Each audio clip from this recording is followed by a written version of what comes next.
बहुत समय पहले की बात है। एक शांत और सरल जीवन जीता हुआ गांव अचानक बाढ़ की विनाशकारी चपेट में आ गया। खेतों में लहराती फसलें, बच्चों की खिलखिलाहट और बूढ़ों की कहानियों से भरा वो गांव अब एक उदासी भरे सन्नाटे में डूब चुका था। मिट्टी की कच्ची दीवारें पानी के बहाव में बह गईं। जमीन, जानवर, अनाज, सब कुछ जैसे बह गया। उसी गांव में रहता था चंदर, एक सीधा साधा 15 साल का लड़का। उसका परिवार बहुत गरीब था। कच्चे घर में, सीमित खेत में और मेहनत के सहारे जीने वाला परिवार। लेकिन बाढ़ की उस रात ने सब कुछ बदल दिया। उसके माँ बाप, जो उसकी पूरी दुनिया थे, वो बाढ़ के बहाव में समा गए। अब चंदर अकेला था, सिर्फ शरीर से नहीं बल्कि आत्मा से भी। न घर रहा, न खेत, न मां की गोद रही, न बाप का कंधा, और न ही अब कोई था जिसे वो अपना कह सके। गांव की गलियों में अब चंदर अकेले भटकता था। लोग अपने अपने नुकसान समेटने में लगे थे, कोई भी उसकी ओर नहीं देखता था। भूख प्यास से बेहाल चंदर किसी पेड़ के नीचे पड़ा रहता। जो कभी उसके पिता के मित्र रहे थे, वे कभी कभी उसे एक वक्त की रोटी थमा देते थे, मगर वो भी बहुत कम। दिन बीतते गए। वो पीपल का पेड़ चंदर का नया घर बन चुका था। वहीं बैठा वो आसमान देखता, फिर धरती, फिर अपने खाली हाथ।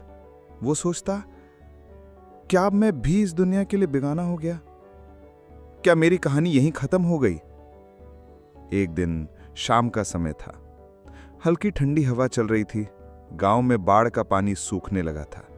लोग फिर से अपने खेतों में लौटने लगे थे। खेतों में हल्की खड़खड़ाहट गूंज रही थी, मगर चंदर का जीवन वहीं रुका था, पीपल के नीचे। तभी गांव की एक बुजुर्ग औरत, जिसे सब दादी अम्मा कहते थे, चंदर के पास आकर बैठी। उसकी आंखों में चंदर को देखकर एक अजीब सी पीड़ा झलकी। प्यार भरे स्वर में उसने पूछा, बेटा, क्या खो दिया तूने बाढ़ में? चंदर की आंखों में आंसू भर आए। उसने कहा, सब चला गया दादी अम्मा। मेरी माँ पिता दोनों। मेरे लिए तो बाढ़ सब कुछ बहा ले गई। अब तो ना घर है, ना खेत, ना खाना। भूख से परेशान हूं और कोई मदद करने को भी तैयार नहीं। दादी अम्मा की आंखें भी भर आईं। कुछ देर वो चुप रहीं, फिर धीमे स्वर में बोली, बेटा, ये दुख बस तुम्हारा नहीं है। जब मैं तेरी उम्र की थी तब भी ऐसी ही बाढ़ आई थी। मेरे माँ बाप और भाई बहन सब उसी बाढ़ में चले गए थे। मैं भी अकेली बची थी, एक लड़की, एकदम तन्हा। चंदर ने हैरानी से देखा उन्हें। उसने बोला, फिर आपने कैसे जिया दादी अम्मा, अकेले? दादी अम्मा ने हाथ उसके सिर पर रखा और कहा, बेटा, एक बात याद रखना, जिंदगी में किसी से उम्मीद मत रखना। अपना रास्ता खुद बनाना पड़ता है। कोई तुम्हारा सहारा नहीं बनेगा। और बेटा, तू लड़का है, दुनिया तुझसे हमदर्दी नहीं करेगी। तुझे अपना मुकाम खुद बनाना होगा, चाहे कोई भी काम करना पड़े। चंदर अब चुप नहीं रहा। उसने आंसू पोंछे और पहली बार उसने अंदर से एक आवाज सुनी, दादी अम्मा, आपने आज मेरे भीतर कुछ जगा दिया है। अब मैं यहां नहीं बैठूंगा, कुछ करूंगा, खुद के लिए, माँ बाप की आत्मा के लिए और इस जिंदगी के लिए। अगली सुबह चंदर उठा। उसकी आंखों में अब आंसू नहीं थे, बल्कि एक नई चमक थी। उसने ठान लिया था, अब खुद के लिए एक झोपड़ी बनाएगा। रहने की जगह होगी तो आगे कुछ सोच सकेगा। वो जंगल की ओर गया। गांव के पास ही था। वहां से सूखी लकड़ियां इकट्ठी की, कुछ बांस, कुछ बाढ़ में बहकर आई टूटी फूटी पटियां। इन्हें लेकर वो अपनी पुरानी जमीन की ओर गया, जो अब मिट्टी और पत्थरों से भरी पड़ी थी। वहीं उसने थोड़ी जगह साफ की और एक छोटी सी झोपड़ी बनाई, बस इतनी कि उसमें बैठा जा सके, लेटा जा सके। उस रात वो उसी झोपड़ी में लेटा। ऊपर टीन नहीं थी, पर चांदनी जरूर थी। मेरे अपने हाथों से बना पहला घर। छोटा है, पर मेरा है। अब पेट की चिंता थी। कुछ दिन पहले मुखिया के घर के बाहर सड़क की मरम्मत हो रही थी। वहां मजदूर काम कर रहे थे। चंदर पहुंचा वहां। एक मजदूर ने कहा, मुखिया जी से पूछ ले, शायद तुझे भी काम दे दे। चंदर दौड़कर मुखिया जी के पास गया। मुखिया जी, मुझे भी काम दे दो, भूखा हूं मैं, मेहनत से डरता नहीं। मुखिया जी ने देखा एक कमजोर दुबला पतला लड़का, पर आंखों में आग थी। पास खड़े एक मजदूर ने कहा, मुखिया जी, ये मिट्टी ढो सकता है, हमें मदद मिल जाएगी। मुखिया जी बोले, ठीक है, देखता हूं कितनी मेहनत करता है। काम शुरू हुआ। चंदर ने पूरा दिन भूखा रहकर मिट्टी के तसले उठाए, इधर से उधर ढोया, धूप में पसीना टपकता रहा, पर वो रुका नहीं। शाम को उसे थोड़े पैसे मिले। उसके हाथ कांप रहे थे, आंखें नम थीं। वो रास्ते में एक दुकान से गुजरा। वहां से एक पतीला, एक चावल का पैकेट और कुछ मसाले लिए। रात को अपनी झोंपड़ी के बाहर ईंटों का चूल्हा बनाया, जैसे मां बनाती थी। वैसा ही चावल और दाल बनाया। खुद के हाथों से पहली बार पका खाना। मां की यादें साथ थीं, पर आत्मगौरव भी था। आज भूखा नहीं सोऊंगा, आज मैंने कमाया है, खाया है और जिया है। चंदर अब हर सुबह उठता था, अपनी झोपड़ी से सीधे काम पर निकलता। गांव के मुखिया के घर के बाहर बाढ़ से टूटी सड़क की मरम्मत हो रही थी और चंदर वहीं 4 दिन लगातार मिट्टी उठाकर तसले में भरकर धूप में झुलसते हुए काम करता रहा। भूख लगती थी, पर थकान से भी ज्यादा सुकून था, क्योंकि अब उसे लग रहा था कि वो कुछ कर रहा है खुद के लिए। काम कठिन था, लेकिन चंदर की आंखों में एक उम्मीद थी, शायद अब जिंदगी पटरी पर लौट रही है। हर शाम वो अपनी मजदूरी के पैसे पाकर चुपचाप अपनी झोपड़ी में जाता, एक छोटा सा चूल्हा जलाता और खुद का खाना पकाता। वो खाना बहुत स्वादिष्ट नहीं होता था, लेकिन उसमें मेहनत की खुशबू थी। 4 दिन बाद जैसे ही सड़क का काम पूरा हुआ, चंदर को अब अगला काम नहीं मिला। वो रोज सुबह खेतों की ओर निकल जाता, लोगों से पूछता, कुछ काम है? पर हर बार वही जवाब, अभी तो नहीं बेटा, बाढ़ के बाद सब अपने काम में लगे हैं। किसी के पास चंदर के लिए समय नहीं था। पेट की आग फिर से धधक उठी थी। थकावट नहीं, अब दोबारा वही बेबसी आने लगी थी। शाम होने लगी। चंदर पूरे गांव में काम की तलाश में भटकता रहा। वहां से वहां तक चलना, बिना कुछ खाए प्यासे गले से। उसका बदन जवाब देने लगा था। शाम को वो गांव की चौपाल की ओर गया, थका हुआ, निहाल। तभी उसकी निगाह चौपाल के पास रुकी एक पुरानी सी बस पर पड़ी। बस के दरवाजे खुले थे और उसमें से गांव के कुछ पुरुष उतर रहे थे। साथ ही एक आदमी सबको पैसे बांट रहा था। चंदर हैरान था। धीरे से पास गया और एक आदमी से पूछा, भैया, ये क्या हो रहा है? आदमी ने जवाब दिया, ये सब आज शहर से काम करके लौटे हैं। शहर में एक फैक्ट्री बन रही है, वहां मजदूरों की जरूरत है। ये आदमी ठेकेदार है, गांव से मजदूर ले जाता है सुबह और शाम को लाकर पैसे भी देता है। चंदर के अंदर जैसे कोई अलार्म बज गया। उसके चेहरे पर रोशनी लौट आई। तो अब मुझे रास्ता मिल गया है। वो सीधा उस ठेकेदार के पास गया और हाथ जोड़कर बोला, भैया जी, मुझे भी ले चलिए, मैं काम करना चाहता हूं, मजदूरी चाहिए, भूखा हूं। ठेकेदार ने उसे ऊपर से नीचे देखा। अरे तू तो बच्चा है, ये काम तुझसे नहीं होगा। चंदर की आंखों में जिद थी, विनती नहीं। वो बोला, मैं छोटा हो सकता हूं, लेकिन मेहनत बड़ी करूंगा।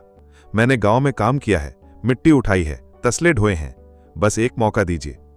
ठेकेदार थोड़ी देर सोचता रहा, फिर बस में बैठे एक मजदूर से बोला, आज 3 मजदूर कम हैं, चलो इसको ले चलते हैं। पर सुन लड़के, छुट्टी नहीं मिलेगी, रोज सुबह काम और शाम को वापसी। चंदर ने मुस्कुराकर कहा, मंजूर है भैया, मैं मेहनत करने के लिए ही जी रहा हूं। अगली सुबह चंदर ने पुराने मैले कुचैले कपड़े पहने, पैरों में टूटी हुई चप्पल थी, लेकिन चाल में आत्मविश्वास। वो चौपाल पहुंचा और बस का इंतजार करने लगा। जैसे ही बस आई, वही ठेकेदार उतरा। पुराने मजदूर बस में चढ़े। अब चंदर भी आगे बढ़ा। ठेकेदार ने फिर से उसकी ओर देखा। नाम क्या है तेरा? चंदर, उसने कहा। ठीक है चंदर, चढ़ जा। बस चली। चंदर ने खिड़की वाली सीट ली। पहली बार वो गांव की सीमाओं से बाहर निकल रहा था। खिड़की से बाहर झांकते हुए वो देख रहा था हरे भरे खेत, धीरे धीरे बदलता परिदृश्य, फिर शहर की भीड़, ट्रैफिक, ऊंची इमारतें, फैक्ट्री के आसपास का शोर। उसकी आंखें सब कुछ पहली बार देख रही थीं, लेकिन उसमें डर नहीं था, बस जिज्ञासा थी। बस जैसे ही शहर के बाहर पहुंची, चंद्र की आंखों में चमक आ गई। वो अब तक सिर्फ गांव की गलियों और खेतों की हरियाली में ही रहा था, लेकिन यहां ऊंची इमारतें, धूल, मशीनों की गड़गड़ाहट और हर तरफ लोग काम में लगे हुए थे। बस एक मैदान में रुकी जहां पर एक बड़ी फैक्ट्री का निर्माण चल रहा था।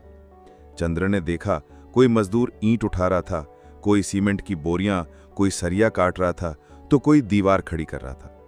ये उसका पहला काम का मैदान था। ठेकेदार ने सभी मजदूरों को काम पर लगाया। चंद्र को देखा और कहा, तू नया है, इसलिए आज हल्का काम कर। मिट्टी के तसले उठा और यहां से वहां गिरा दे। चंद्र बोला, जी साहब, मैं कर लूंगा। पूरा दिन चंद्र ने बिना रुके मिट्टी ढोई। धूप थी, गर्मी थी, मगर चंद्र के मन में एक आग जल रही थी। शाम को सभी मजदूरों को बस में बिठाया गया और गांव वापस लाया गया। ठेकेदार सबको मजदूरी बांट रहा था। चंद्र को सबसे कम पैसे मिले। उसने धीरे से पूछा, भैया मुझे बाकी लोगों से कम क्यों? ठेकेदार बोला, क्योंकि तू नया है और तुझसे काम भी कम करवाया गया है। चंद्र ने हाथ जोड़कर कहा, साहब मुझे कोई भी काम दे दो, मैं कम पैसे नहीं, ज्यादा मेहनत करना चाहता हूं। ठेकेदार उसकी आंखों में देखता रहा और मुस्कुराया। चल ठीक है, कल देखता हूं क्या कर सकता है। अगले दिन चंद्र फिर चौपाल आया, बस में बैठा और फैक्ट्री पहुंचा। उस दिन चंद्र को ठेकेदार ने पूरे मजदूरों की तरह काम दिया। ईंटें उठानी थीं, सरिया ले जाना था, मिट्टी का गारा बनाना था और सबसे कठिन सीमेंट की बोरियां सर पर उठाकर ले जाना था। चंद्र ने बिना एक बार भी शिकायत किए हर काम को पूरी लगन से किया। उसने नजरें झुका ली, सिर्फ काम में लगा रहा। शाम को जब ठेकेदार ने सबको पैसे दिए तो चंद्र को देखकर बोला, शाबाश बेटा, आज तूने खुद को साबित कर दिया। तू सच में मजदूरी करने आया है, भीख मांगने नहीं। ऐसे ही करता रहा तो एक दिन बहुत आगे जाएगा। चंद्र के होंठ कांप गए।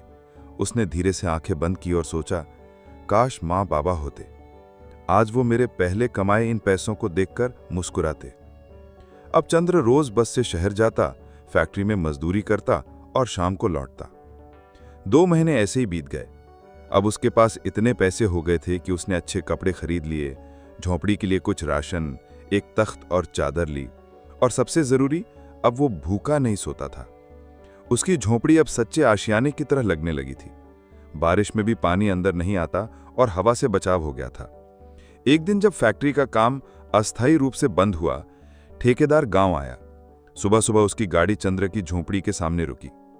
चंद्र ने बाहर आके पूछा, साहब आप?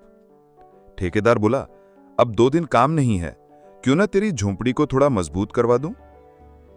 चंद्र की आंखें खुशी से भर आईं। साहब मैं यही तो सोच रहा था, लेकिन पैसे नहीं जुटा पाया अब तक पूरे। ठेकेदार मुस्कुराया, जितना है उतना दे देना, बाकी मजदूरी से काट लेंगे। तू तो मेहनती है, तुझ पे भरोसा है मुझे। उसी दिन 2 मजदूर आए, टिन की चादर, ईंटें और मिट्टी लेकर। उन्होंने दीवारें खड़ी की, छप्पर की जगह टिन की छत लगाई। ठेकेदार खुद एक चारपाई और गद्दा लेकर आया। चंद्र को जैसे सपना सच होते दिखा। अब ये झोंपड़ी नहीं, मेरा घर है। उस रात चंद्र पहली बार चारपाई पर चैन से सोया। उसकी आंखों में संतोष था और मन में यही भाव, दादी अम्मा सही कहती थीं, रास्ता खुद बनाना पड़ता है। अब चंद्र को कोई डर नहीं था, बारिश का, ठंडी रातों का, भूख का। पर मन में एक सवाल उठने लगा था, क्या मैं बस इतना ही पाऊंगा?